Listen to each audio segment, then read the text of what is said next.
Nice that you are looking at public image of Taylor Swift.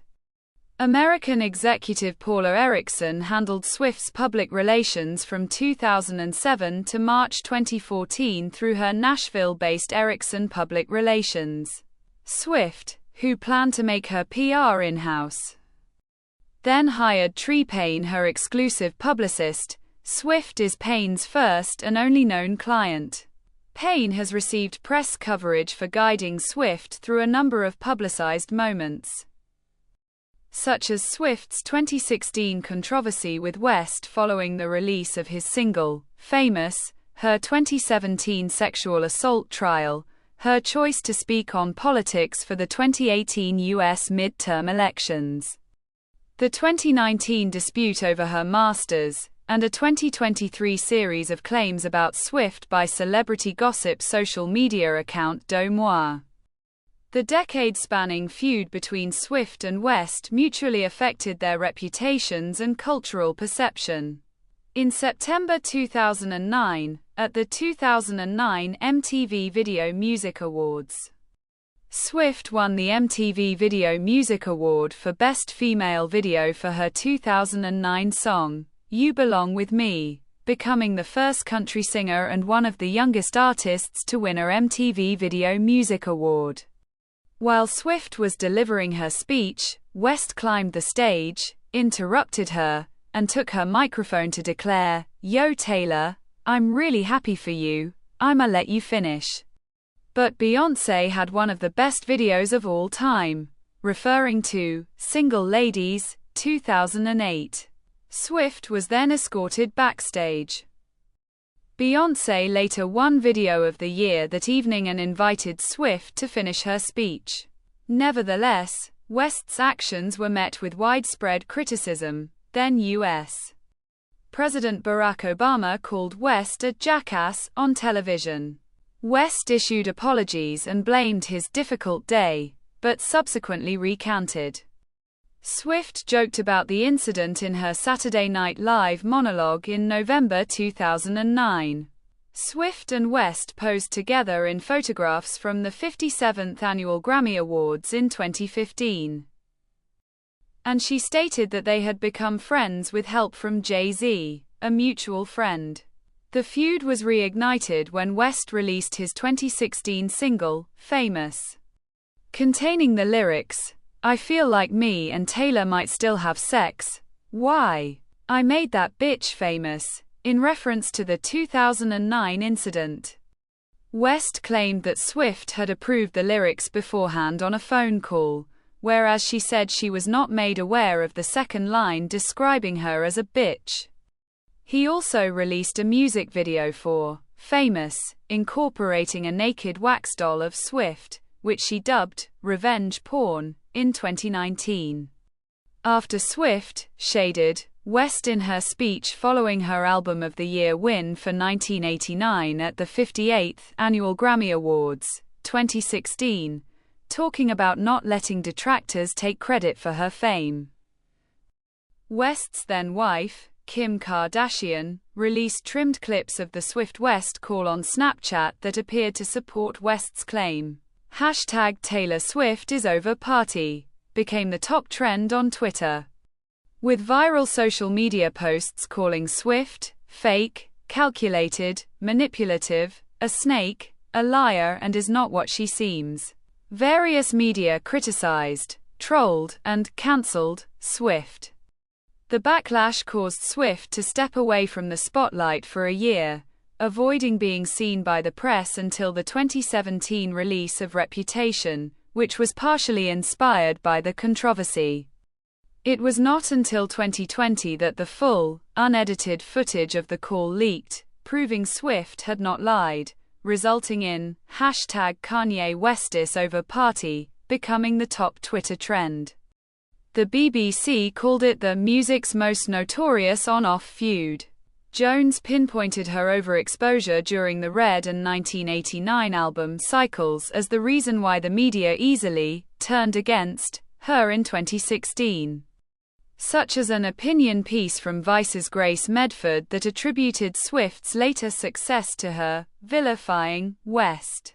However, After 2020, media outlets began praising Swift for standing her ground. Shad D'Souza of The Guardian wrote in 2023 that Swift had become immune to hate and re-established herself as the world's favorite pop star. Swift is frequently mobbed, mostly by fans and paparazzi. She has spoken about her lack of privacy and that she is highly aware of the fact that that is not normal. In 2015, Swift's fans swarmed the Narita International Airport in Chiba, Japan, when she landed there, causing flight delays. Swift has experienced numerous instances of house break-in and stalkers across her U.S. homes and locations. Some of the stalkers have also been armed during their pursuits. Swift has received death and rape threats as well. She has won restraining orders against various individuals designated as stalkers. In 2019, she said she carries quick-clot army-grade bandage dressing with her for gunshots or stab wounds. Swift's private jet use has drawn scrutiny and criticism for its carbon emissions after media outlets cited a 2022 report which was compiled based on data posted by the now-defunct Twitter account. In response, a spokesperson for Swift stated that she had purchased more than double the required carbon credits to offset all tour travel and flights to visit Kels. In December 2023, Swift's lawyers sent a cease and desist letter to American programmer Jack Sweeney, the person who owned the jet tracking accounts, alleging stalking and safety risks. Media outlets have reported that the information posted by Sweeney is a synthesis of publicly available data. It was reported in 2024 that Swift sold one of the 2 jets she owned. Swift has been the subject of multiple conspiracy theories. One such theory that originated online in the 2010s claims that she is a clone of the American artist and former Satanist Zena Levy, daughter of the founder of the Church of Satan. An allegation based on Swift's apparent physical similarity to Levy. Swift's use of Gothic elements in some of her performances has drawn accusations of witchcraft from the right wing. A political conspiracy theory about Swift in the U.S., shared by some Republican and conservative thinkers, is that she is a Pentagon psyop, employed by the Democrat-led U.S. federal government to control public opinion. Prior to her open support of Democratic candidates in 2018, some alt-right internet users theorized that Swift was a neo-Nazi, Aryan princess, with a white supremacist agenda. However, Swift has criticized racism and white supremacy. A small faction of Swift's own fans, called Gaylors, have purported claims that Swift is romantically involved with other women but closeted due to societal expectations. Based on their interpretations of her music, lyrics, and aesthetics, journalists have largely dismissed it as a baseless, parasocial conspiracy theory, infringing on her private life. Swift, who identifies as pro-choice, is a feminist figure in the media. Her career has been studied to understand its feminist aspects. She has criticized the way media depicts women, for example, in an appearance on the show Tout le monde en parle. Swift stated she couldn't stand the way media portrays young women as rivals rather than allies.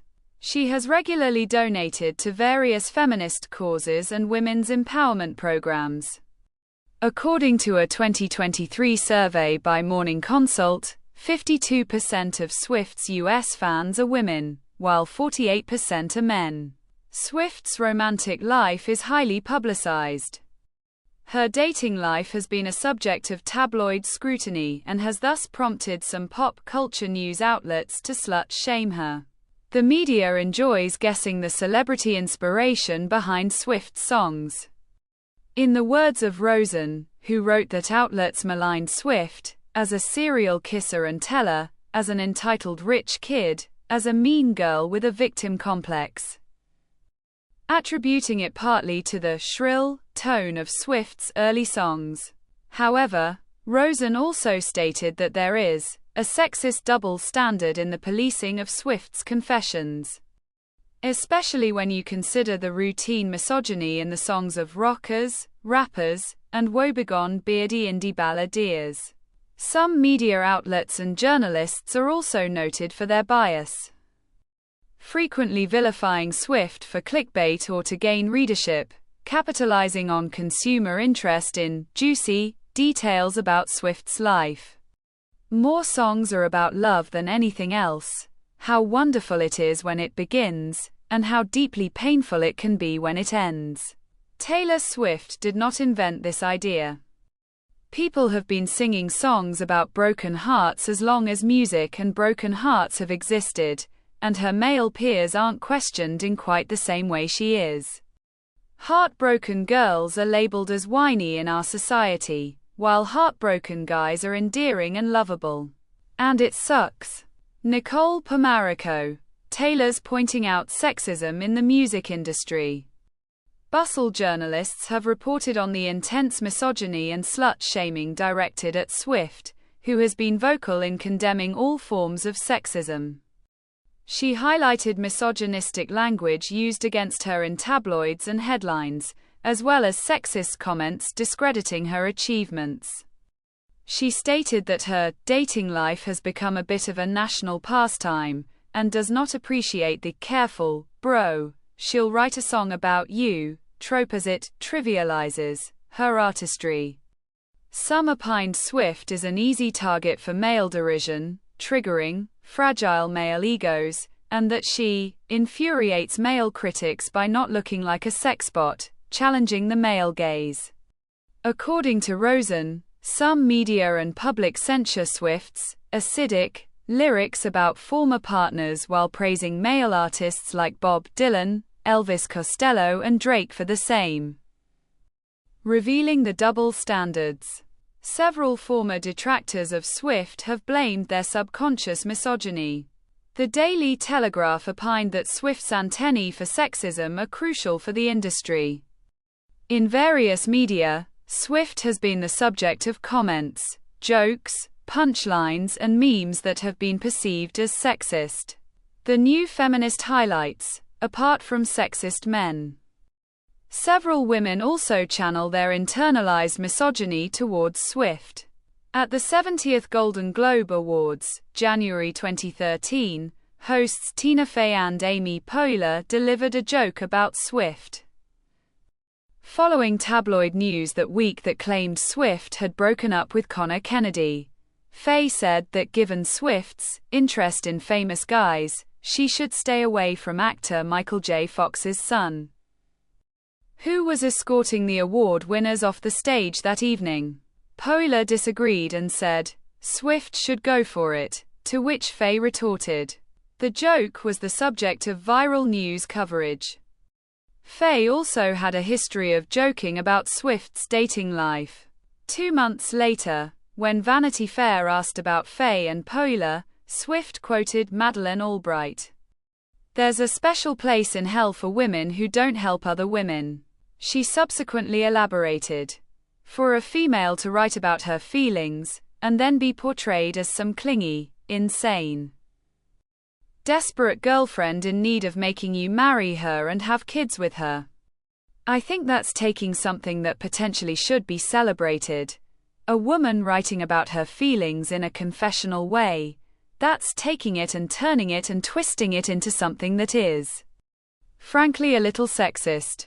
In June 2013, American retail company Abercrombie & Fitch sold shirts saying, "More boyfriends than TS." After backlash from Swift's fans, the retailer withdrew them. Westboro Baptist Church leader Ben Phelps called Swift the poster child for the young whores of doomed America, accusing her of fornication and sin-coddling songs, and announced plans to protest at her concert. In October 2014, on Australian radio show, Jules, Merrick and Sophie, Swift stated she is unfairly criticized for her lyrics compared to her male peers. "You're going to have people who are going to say, Oh, you know, like. She just writes songs about her ex-boyfriends. And I think frankly that's a very sexist angle to take. No one says that about Ed Sheeran. No one says that about Bruno Mars. They're all writing songs about their exes, their current girlfriends, their love life, and no one raises the red flag there. In a 2016 interview, when asked what advice she would give her 19-year-old self, Swift replied, "Hey, you're going to date just like a normal 20-something should be allowed to. But you're going to be a national lightning rod for slut-shaming." In a 2019 interview with New Zealand DJ Zane Lowe on Apple Music 1, Swift stated that the slut-shaming happened to at a very young age, so that was a bit hard. That was one of the first time was like, wow, this is not fair.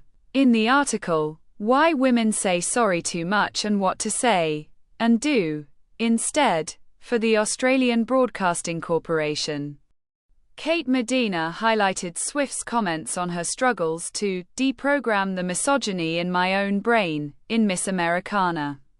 Medina wrote that being trained to say sorry is a conundrum women have been stuck in since the Middle Ages, and that girls are often taught to value empathy over masculine traits, such as strength and assertiveness, and hence they feel the need to cushion their actions with an apology. In March 2021, Swift criticized the writers of Netflix series Ginny and Georgia for using a lazy, deeply sexist joke, slut-shaming her. Beth Ashley of Grazia wrote, "Sexism is why male celebrities like Pete Davidson are celebrated for his dating history, while Swift is shamed and shunned." In 2024, Ekta Sinha of Ellie attributed much of the criticism and vitriol Swift has historically received to the fact that the majority of her audience are women. She said, "Men love hating on the things women enjoy," citing Barbie, 2023, and the South Korean boy group BTS as further examples. In a controversial June 2024 Newsweek opinion piece, writer John McGleon questioned if Swift is a good role model for girls as she is unmarried and childless at age 34. It was criticized as misogynistic, with the Evening Standard's Claire Cohen saying, if Swift was married with children, she'd be criticized for leaving her family at home while she selfishly went on tour and accused of emasculating her husband by being the breadwinner. Arwa Mahdavi of The Guardian wrote, "This extraordinarily misogynistic piece is noteworthy because it reflects the manosphere's toxic obsession with Swift. There's nothing insecure men love more than trying to bring successful women down a peg or two." This is the end of the video. Don't forget to subscribe. See you next time. Bye.